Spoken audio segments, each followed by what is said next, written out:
Flavio gripped the steering wheel tightly as the darkness of the night enveloped him. The city lights flashed by in blurred streaks, as if the world was moving too fast for him to keep up. The news that his longtime friend and doctor, Marcelo, had given him still echoed in his mind. "A year at most," he repeated to himself, trying to digest the weight of those words. He felt as if time were a cruel thief, about to steal everything he had never truly valued. When he finally parked in front of his house, Flavio remained in the car for a few minutes.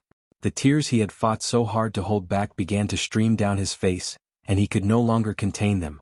He couldn't believe that, despite all the money he had, there wasn't a single person he could trust or who genuinely cared about him. All this time for nothing, he murmured to himself as he stepped out of the car. The luxurious house, with its gleaming walls and expensive furniture, now felt like a gilded prison. Every room echoed with his loneliness, reminding him that all he had accumulated in life couldn't fill the void he felt in his heart. Flavio climbed the stairs toward his bedroom, each step heavier than the last. When he finally lay down on the bed, the sobbing came in full force. He curled up under the silk sheets, crying like a child, mourning the opportunities he had missed. "I should have adopted, I should have done something, but now it's too late," he thought, feeling crushed by regret. Flavio had always wanted a child, but he was born sterile, and having a biological child was an impossible dream. The following days were a blur. Flavio couldn't find the strength to leave the house, let alone go to the company. Meetings were cancelled, and he ignored all calls from his partners and colleagues. Nothing seemed to matter anymore. Until one quiet afternoon the phone rang. Flavio looked at the number on the screen, hesitant. It was Anna, a longtime friend. Even though he didn't feel like talking, he answered. "Hi, Flavio." Anna's voice was as cheerful as ever. "You've disappeared, huh? I was starting to get worried." Flavio sighed, trying to muster the energy to speak. "Hi, Anna. I need to talk to you about something." Before he could continue, Anna interrupted him. "Oh, let's leave that for later, okay? I have something super important to ask you. I need 10,000 Brazilian reals to go on a trip with some friends, just to relax a bit." Flavio felt a knot form in his throat. He remained silent, trying to process what he had just heard. She hadn't even asked how he was or why he had disappeared. All that mattered to her was the money. His vision blurred with anger and sadness. "Flavio? Are you there?" Anna insisted, impatient with his silence. He gripped the phone tightly before simply hanging up on her without saying a word. That was the last straw, the confirmation that everyone around him was only interested in what he could offer financially, not in who he really was. He sat on the edge of the bed, feeling the weight of loneliness pressing down on his shoulders. Why didn't I see this before? All these years and I was so wrong about the people around me, he thought. But despite everything, a small flame of determination began to grow within him. I still have time. Not much, but enough, he whispered to himself. It might have been too late for many things, but not for changing what was left of his life. Maybe, just maybe, there was still a chance to find something real, something his money couldn't buy. Flavio put on simple clothes and slipped on his sandals to go to the supermarket. His eyes were red from days of crying. As he walked through the streets, he felt the weight of his sadness reflected in every step, as if the world around him were shrouded in a gray mist. When he arrived at the supermarket, he noticed an elderly lady sitting on a small chair, selling roses. Her gaze was sweet, and her movements were slow, as if each gesture carried infinite patience. "Would you like to buy a rose, young man?" the lady asked, her voice soft like a gentle breeze. Flavio looked at her, surprised by the unexpected approach. For a moment, he hesitated, but something in her eyes made him want to say yes. "Yes, I can," he replied, instinctively reaching into his pockets for his wallet. It was then that he realized he had left the house without it. "Oh, I forgot my wallet at home," he said, visibly uncomfortable. The lady observed Flavio's tired eyes and, with a welcoming smile, extended a rose to him. "Take it, it's free. You seem to be going through a difficult time. I hope this simple gesture can make your pain more bearable." Flavio stood still, stunned by the kindness of this stranger. Her words, so simple and sincere, pierced deep into his heart, more than anything he had ever heard from his friends or family. He took the rose carefully, almost as if he were handling something sacred. I don't know what to say. Thank you so much," he murmured, feeling a mix of gratitude and shame. The lady just smiled and nodded, indicating that there was no need to say anything more. "Sometimes, a little kindness is all we need," she said before turning back to arrange the other flowers at her stand. "I'll come back and pay for this rose," Flavio promised, still dazed by her gesture. He felt that he couldn't just accept her kindness without giving something back in return. "There's no need, young man," the elderly woman replied with a gentle smile. "Sometimes giving is the best way to receive." Flavio said goodbye and began walking back home, feeling a new urgency in his steps. The simplicity of that gesture had touched him in a way he didn't expect. When he arrived home, he started searching for his wallet, turning over cushions and bags until he found it, fallen inside the couch. With the wallet in hand, he quickly returned to the supermarket, determined to find the woman.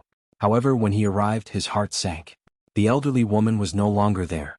The small flower stand was empty, and the spot where she had sat was now just a memory. Flavio stood still for a moment, trying to accept that he might never see her again. But her gesture remained etched in his mind as a lesson in humility and genuine kindness. Back at home, Flavio was thoughtful for days, keeping the rose from the elderly woman always in sight, a constant reminder of their encounter. He wondered how someone so simple could be so generous, while the people he considered friends barely cared about him. Then, a crazy idea began to form in his mind. What if he could find someone like that elderly woman? Someone who was truly kind even without knowing who he was? Someone who was worthy of all his fortune? Determined to put this plan into action, Flavio went to his wardrobe and grabbed the oldest clothes he had. He tore them in a few places, messed up his hair, and swapped his expensive shoes for an old, worn-out pair of sandals. When he looked at himself in the mirror, he could barely recognize himself. His reflection now showed an ordinary man, perhaps even a little shabby, someone who would go unnoticed on the streets. For the first time in a long while, Flavio smiled. He knew what he was about to do was risky, but at the same time he felt that he was finally on the right path. The plan was set in motion, and now it was time to discover who, in a world so obsessed with appearances and wealth, was capable of seeing beyond the surface and valuing what truly mattered.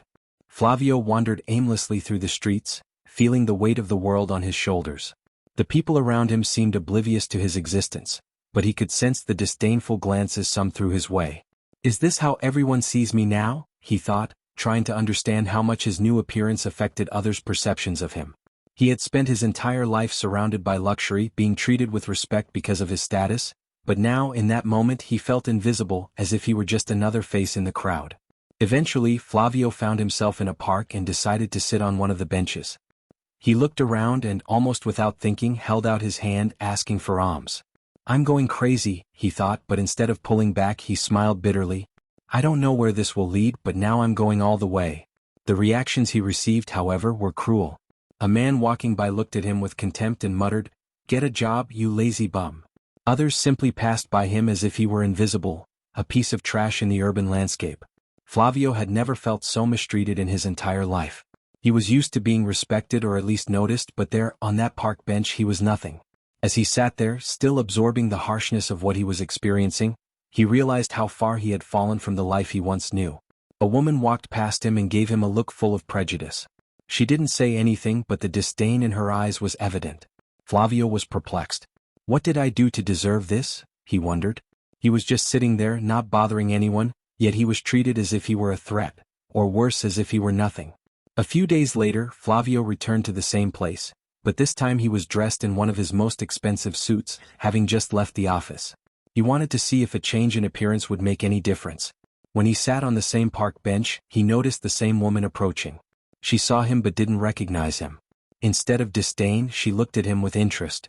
Her eyes fixated on his expensive suit and the branded watch on his wrist, and a smile formed on her face.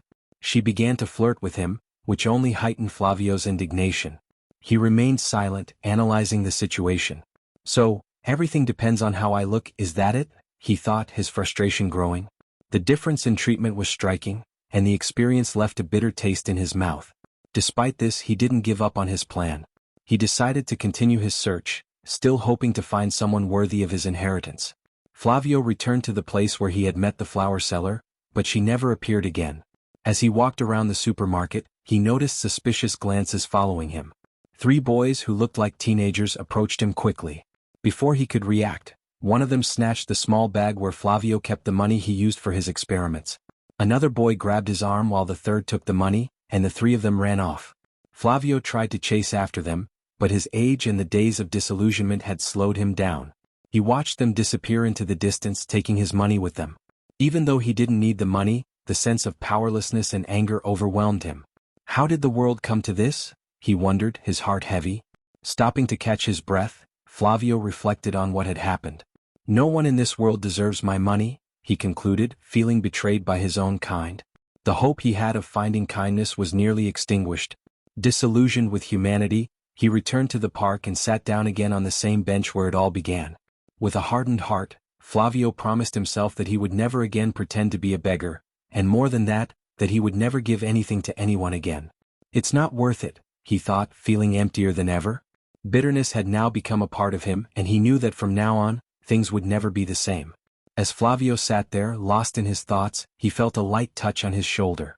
Surprised, he looked to the side and saw a boy who couldn't have been more than 12 years old, holding the small bag of money that had been stolen. "Here," said the boy in a calm and firm voice as he returned the bag to Flavio. Flavio, confused and stunned, took the money back and looked at the boy. "How did you manage to get this back?" he asked, still incredulous. "I followed them," the boy explained with a shy smile. "I'm skinny but fast. I saw what they did to you and couldn't just let it go." The boy then sat down next to Flavio on the park bench. Flavio looked at him, feeling immense gratitude. "Thank you, kid. I don't even know how to thank you." The boy, still looking at the ground, hesitated before asking, "How long have you been living on the streets?" The question caught Flavio by surprise, but as he looked down at his clothes, he remembered that he was still disguised as a beggar. "My name is Raphael," said the boy, finally raising his eyes to meet Flavio's. For a moment, there was silence between them until, suddenly, Raphael began to cry. Tears streamed down the boy's face as he sobbed, trying to control himself. Concerned, Flavio leaned closer. "What happened, kid? Why are you crying?" Raphael, with a choked voice, finally replied, "Dad, I thought I would never meet you." Flavio was completely paralyzed. "Dad?" he repeated in surprise. "I'm sorry, kid, but I'm not your father. I've never had children." Raphael shook his head, still crying but with a clear determination in his eyes. "You are my father. I'm sure of it," he insisted. Flavio hesitated, not wanting to hurt the boy further. "Why are you so sure I'm your father?" he asked, trying to understand the situation. "My mom told me that you're my dad," replied Raphael, wiping his tears with the back of his hand. Flavio sighed, feeling bad for having to disappoint the boy. "I'm sorry, kid, but your mom is mistaken. I don't know her and I'm sure she's wrong. I've been sterile since birth, I'll never be able to have a child. Even though it's always been my dream, I'm sorry, but I can't be your father." Raphael remained silent for a moment, stopping his tears, but he didn't seem convinced. He looked at Flavio with an intensity that made the man increasingly uncomfortable. "You look a lot like me," Raphael said almost in a whisper. "My brother looks more like my mom."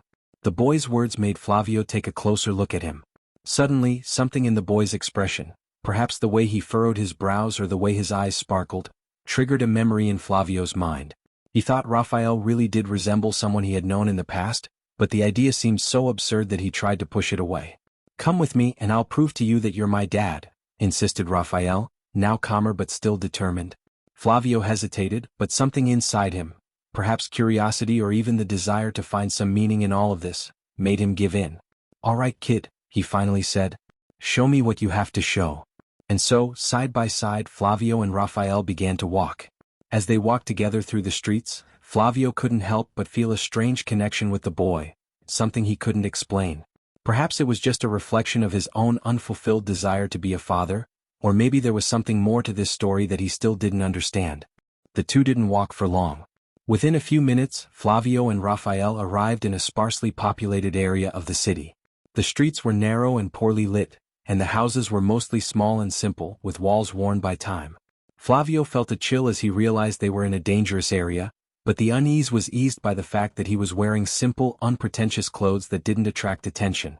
Raphael, on the other hand, seemed comfortable, eager to introduce Flavio to his mother and brother. "We were born on the same day, but I was born first," commented Raphael, trying to break the silence as he led Flavio to the entrance of a very simple house. Flavio just nodded, still absorbing the surroundings. He noticed the precariousness of the neighboring houses and wondered how people could live there under such adverse conditions. Raphael, for his part, took a key from his pocket and opened the door to the small house, calling for his mother and brother. As soon as Raphael entered, he called out, "Mom! Emmanuel! I'm here." The silence was broken by a weak but enthusiastic voice from within the house. "I'm here, Raphael," came the reply. Raphael immediately guided Flavio to the room where a boy, about the same age as Raphael, was lying down. The boy, whom Raphael introduced as Emmanuel, was visibly pale and thin, with eyes that reflected a mixture of exhaustion and innocence. "This is my brother Emmanuel," Raphael said with pride in his voice. Flavio entered the small, modest room, where the air felt heavy with the smell of medications. He looked around and noticed a chair next to the bed, as well as several bottles of medicine on a small table. It was evident that not only was Emmanuel unable to walk, but he had also been ill for a long time. "Hi, Emmanuel," Flavio said, trying to hide the shock at the boy's condition. Emmanuel smiled, a weak but genuine smile. "Hi. Are you Raphael's friend?" Before Flavio could respond, Raphael asked his brother, "Where's Mom?" "She went to the supermarket, but she should be back soon," Emmanuel replied, with a tone that indicated this was a common routine for them. No sooner had he finished speaking than they all heard the sound of the door opening, followed by a warm voice filled with affection. "My loves, I'm home." Flavio felt a tremor run down his spine upon hearing that voice. It was a voice that brought back painful memories of someone he had tried to forget for years. The sound of the woman's footsteps approaching made his heart race, and he had a strange sense of déjà vu. When the woman finally entered the room with shopping bags in hand, her eyes met Flavio's. For a moment the world seemed to stop. She dropped the bags to the floor, her eyes widening in surprise and fear. "What are you doing here?" she almost screamed, her voice trembling with emotion. Flavio stood frozen, unsure of what to say.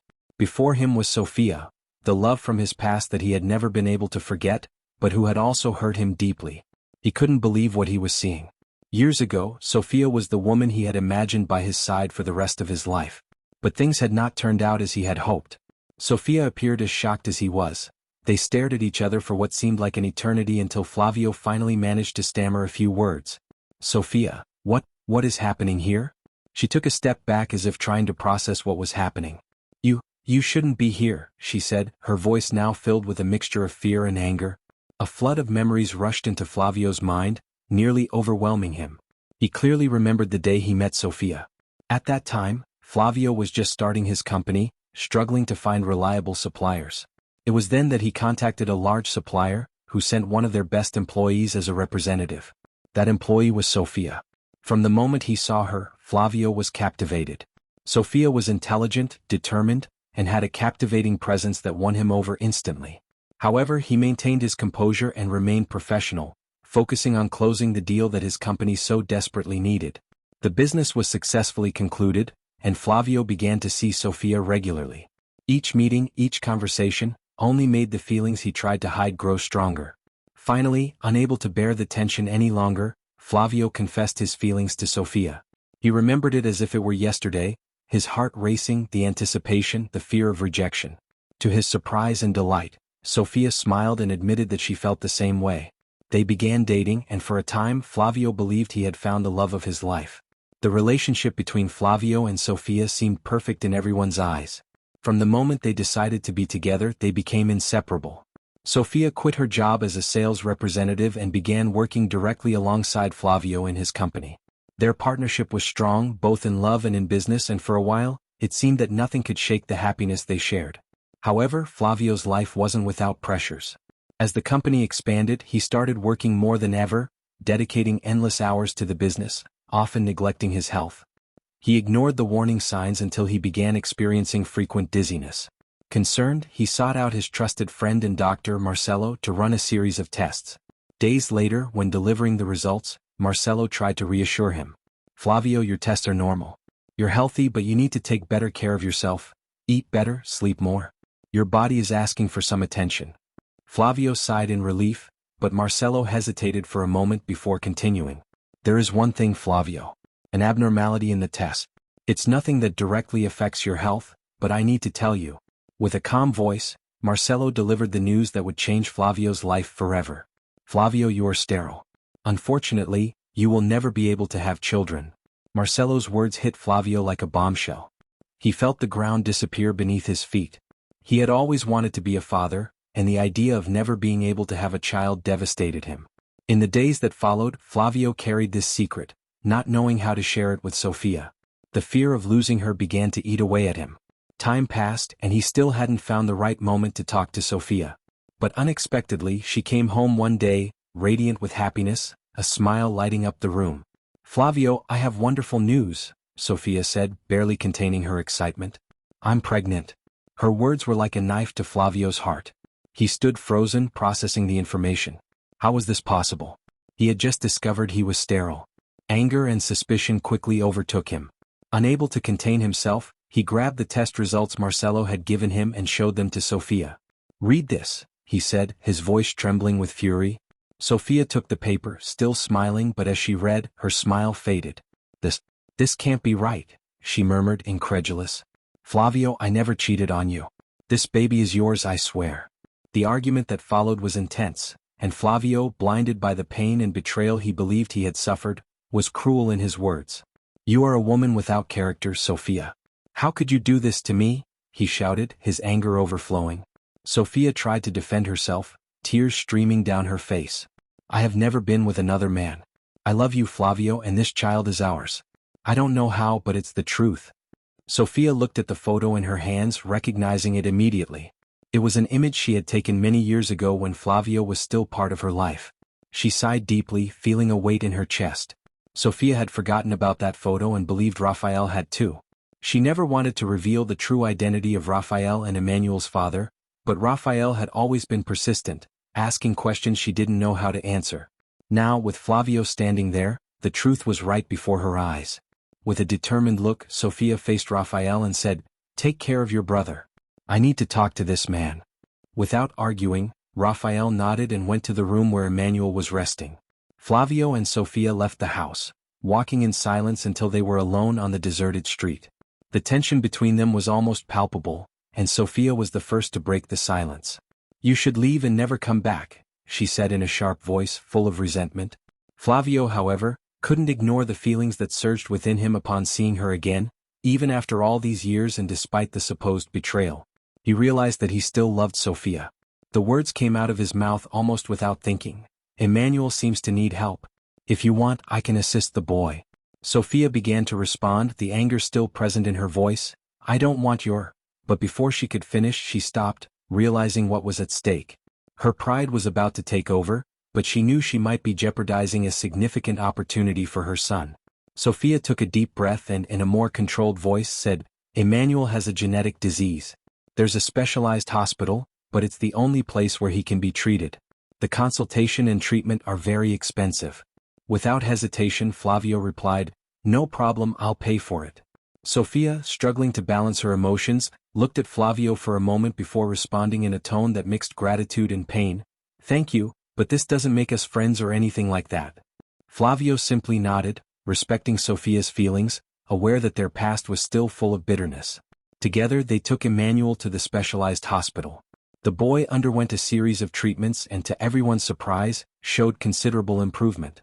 He even started to take his first steps again, albeit slowly and cautiously. Seeing Emmanuel recover brought immense happiness to Sophia. One day, watching her son take a few more steps without the aid of a wheelchair, she couldn't hold back her tears. With Emmanuel in her arms, she turned to Flavio and said, her voice choked with emotion, "Thank you, Flavio." Flavio observed the scene, feeling a mix of satisfaction and sadness. The smile on Emmanuel's face and the relief in Sophia's eyes were proof that he had done the right thing. But at the same time, Flavio was reminded of his own condition, of the illness that left him with only a few months to live. As he watched Sophia embrace her son, an idea began to take shape in his mind. "I think I can make them happy," Flavio thought. He knew his time was running out, and the loneliness he felt, despite his wealth, was unbearable. He decided that when his time came, he would leave everything to Sophia and her children. One quiet afternoon, Flavio was in his office when the phone rang. On the other end of the line, the voice of the doctor responsible for Emmanuel's treatment sounded serious. "Mr. Flavio, we need you to come to the hospital for a blood test," the doctor said, getting straight to the point. Flavio was momentarily confused, not understanding the need for this request. "But why? Isn't Emmanuel getting better?" he asked, concerned. The doctor tried to reassure him. "Yes, he is improving a lot, but we want to check the parent's medical history. This could help us adjust the treatment and ensure he continues to progress." Flavio hesitated, feeling a growing discomfort. "I'm not Emmanuel's father," he said, trying to explain. There was a brief silence on the other end of the line before the doctor calmly responded, "I understand, Mr. Flavio, but Sophia informed us that you are Emmanuel's father." Flavio felt a wave of frustration. Not this story again, he thought, recalling Sophia's words from years ago. He took a deep breath, trying to stay calm. "Doctor, I already told you, I'm not Emmanuel's father." However, the doctor was firm in his response.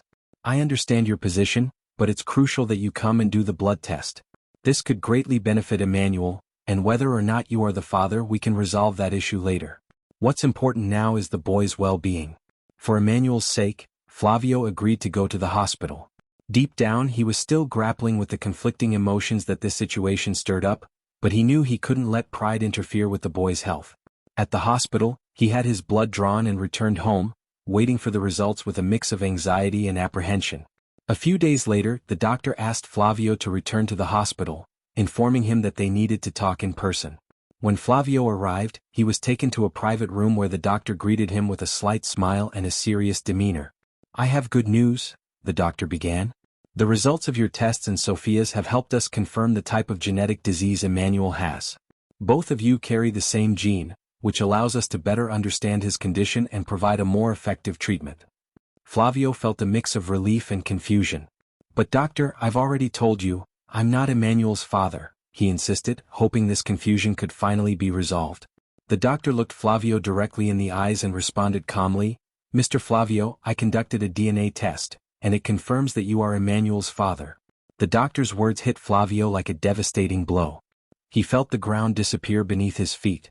"But doctor, years ago I took a test that showed I was infertile. This can't be right," he said, his voice trembling. Maintaining his professional demeanor, the doctor suggested a solution. "There might have been a mistake, Mr. Flavio. Perhaps it's best to redo the test. Here's the prescription and I'll recommend a trustworthy lab." Stunned, Flavio left the hospital, feeling as if he were trapped in a nightmare. In the days that followed, he redid the test, almost dreading what the result might reveal. When he finally received the result, the truth was undeniable. He was not infertile. His world collapsed in that moment. Instead of joy, Flavio cried in sorrow. He wept for Sophia, for the years they had spent apart, and for the children he never knew he had. Desperate, Flavio went to Sophia's house.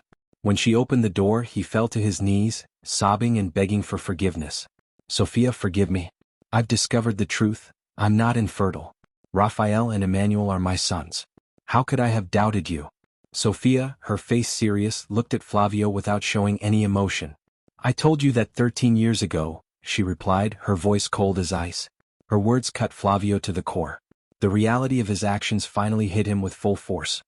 He had destroyed their relationship, rejected his own children, and left Sophia to bear the burden alone. The pain of the truth was unbearable. He tried to hold Sophia's hands, seeking any sign of forgiveness, but she pulled away. "You left me, Flavio. You left me alone with our children. Everything we suffered, everything we went through, was because you didn't trust me." He had no words to respond, only tears to shed. The guilt consumed him, and he knew that nothing he said could undo the past. Sophia, firm and resolute, did not give in to his pleas. "I did what I had to do for our children. Now what happens from here depends on you, Flavio, not on words but on actions." Flavio remained silent, knowing that it would take much more than apologies to rebuild any kind of relationship with Sophia and the children. With a heavy heart, Flavio decided it was time to be completely honest with Sophia. He called her for a conversation and, with a serious expression, revealed what had been tormenting him for some time. "Sophia, I need to tell you something," he began, his voice trembling slightly. "I've discovered that I'm sick and don't have much time left. I want you to know that when I'm gone, I'll leave everything to you and the boys. It's the least I can do to try to atone for what I did in the past." Sophia, who had maintained a defensive posture until then, felt her anger dissipate for a moment upon hearing Flavio's words. The idea that his days were numbered shook her deeply. "I'm so sorry, Flavio," she said sincerely as she processed the news. Knowing Flavio's condition, Sophia decided to allow him to get closer to the children. Raphael was beaming with pride, finally having found the father he had always imagined. Emmanuel, now healthier and able to walk, was happy to see his family reunited. Sophia watched these moments with a mixture of joy and sorrow. At times, she looked at Flavio and struggled to believe that he was truly sick. "Flavio, are you sure you're sick?" Sophia asked during one of these moments of doubt. "Yes," he replied firmly. The test shows it clearly. But where did you have this test done? Sophia insisted. At Marcello's clinic. He's a friend, Flavio answered. Sophia furrowed her brow, remembering the past mistakes. The same clinic that made the mistake with your fertility test? Sophia's words hit Flavio like lightning. He had never considered the possibility that two tests could be wrong, especially coming from Marcello, his longtime friend. However, the doubt planted by Sophia began to grow within him. Determined to get to the bottom of it, Flavio had the test redone at another laboratory. When the results came in, Flavio could hardly believe it. He wasn't sick. The relief he felt was immense, and he literally jumped for joy, happy to know he had more time to be with his children and to rebuild the relationship he had lost over so many years. However, this joy was quickly replaced by a feeling of betrayal. Despite Marcello being his friend for so long, Flavio couldn't ignore the fact that something was wrong. He decided to investigate further and, to his surprise, discovered that Marcello was involved in various lawsuits for unethical practices. Marcello hadn't just forged tests to sell expensive medications to healthy patients. In Flavio's case, there was something personal. Marcello, it seemed, had always been envious of Flavio's wealth and success. He had used his position as a doctor to manipulate the tests and try to ruin Flavio's life, destroying his happiness in every possible way. The revelation left Flavio furious but also determined to seek justice. Flavio did not let Marcello's betrayal go unpunished. He gathered witnesses and other victims of Marcello's dishonest practices, building a strong case against him. After a long and arduous process, Marcello was found guilty and sentenced to 20 years in prison for his crimes, including falsifying tests and selling unnecessary medications. Although Flavio felt a sense of justice seeing Marcello pay for his actions, the weight of the time lost with Sophia and his children still haunted him. There was no way to recover the wasted years, the opportunities to be present as a father and partner, all due to the lies and manipulations of someone he once believed to be his friend. Flavio told Sophia everything. He revealed how he had discovered Marcello's lies, the doctor in whom he had trusted, and how his so-called friend had manipulated him. Sophia listened attentively, feeling both impressed and outraged by the situation. However, the resentment she still felt towards Flavio did not disappear. "You could have chosen to believe in me from the beginning," she said, the pain evident in her words. Despite the lingering resentment, Sophia decided to allow Flavio to get closer to the children. She knew that, regardless of what had happened between them, the bond between father and children was important. Raphael and Emmanuel deserved to have a present father. Determined to make amends for past mistakes, Flavio bought a better house for them and began paying regular child support. He wanted to ensure that the boys wanted for nothing.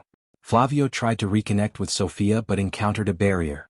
Sophia maintained emotional distance, making it clear that she had not yet overcome the betrayal she had felt. Despite this, Flavio did not give up. He became a very present father, missing work meetings to spend more time with his children. He took them to parks, shopping malls and movies and even helped them with their schoolwork. His effort to be involved in their lives was evident. Gradually, Sophia's heart began to soften. She saw how dedicated Flavio was to the children and how happy they were to have him around. One day, when Flavio arrived to pick up the boys and take them to his house, Sophia informed him that they were at their grandmother's house and would be back soon. While they waited, Flavio and Sophia began to talk, and to both of their surprise, the conversation was long and pleasant. As time passed, Flavio, feeling more at ease, gathered his courage and asked, "Sophia, would you like to go to the movies with me tomorrow? I know you like films." Sophia smiled, something Flavio hadn't seen in a long time. "Yes, I'd love to," she responded gently. Shortly after, they heard the door open and the boys arrived. The joy was evident on everyone's faces. Finally, they were united again, ready to rebuild what had been lost. Over the months, the bond between Flavio, Sophia, and the boys continued to strengthen. The relationship between Flavio and Sophia evolved from a cordial collaboration into a deep friendship. They rediscovered the joy of being together, and gradually the feelings that once separated them began to give way to a new and sincere connection. Flavio became more involved in the boys' lives, actively participating in their activities and celebrating each small achievement. Raphael and Emmanuel, now benefiting from their father's constant and affectionate presence, thrived in an environment of love and support. Emmanuel's ongoing treatment proved effective, and he began to recover fully, taking his first steps with confidence and enthusiasm. One day during a family outing at the park, Flavio, with a heart full of hope, knelt before Sophia while Raphael and Emmanuel played in the background. With a sincere gaze and hopeful smile, he said, "Sophia, I know that what happened between us was painful and complicated. But I want to spend the rest of my life showing that I can be the man and father you and the boys deserve. You and the kids are my greatest joy. Will you marry me and complete our family again?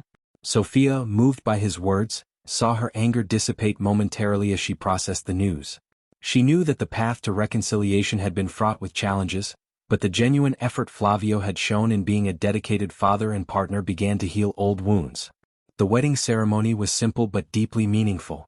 Surrounded by close friends and family, Flavio and Sophia exchanged vows, celebrating not only their renewed love but also the importance of trust and redemption. Raphael and Emmanuel, thrilled and radiant, served as the ring bearers, overjoyed to see their parents finally find their way back to each other. As they embarked on this new chapter of their lives, Flavio and Sophia worked together to build a home filled with love and support. Their renewed commitment to each other and their children created a stable and happy environment.